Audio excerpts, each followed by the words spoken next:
Every one of us has hundreds of bits of personal data connected to us.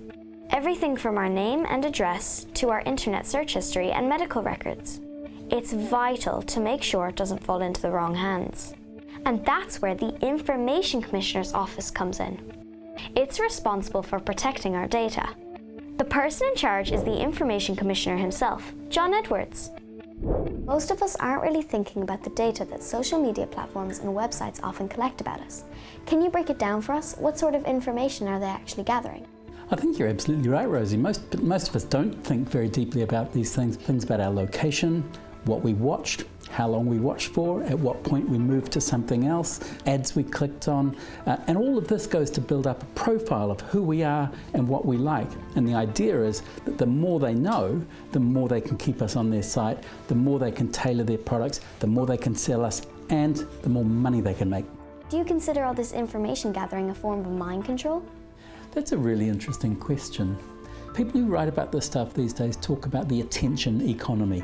There is a competition for your attention. If I can grab and hold your attention, then I can maximize my commercial value, right? So to that extent, I think it is a form of mind control. We've got a law which we call the Age Appropriate Design Code, or the KIDS Code, and that sets out 15 principles for how services which are being offered to children online should be designed. We're saying if you offer these services to young people, these are the basic defaults that you should be operating with.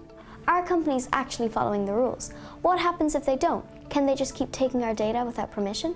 Increasingly, we are seeing companies change their practices to comply with the Children's Code and the other rules. And in one case, we find a popular social media platform £12 million because it was signing up people who are under the age of 13 without parents' consent, and that's against the law.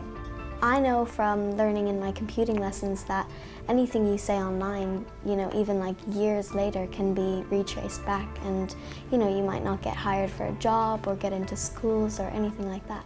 Yeah, I know.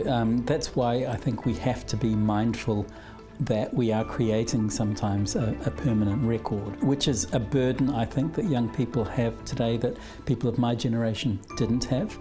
Maybe we have to learn to be more forgiving of people's foibles in the past. Thank you. I think that's really good advice. Thank you.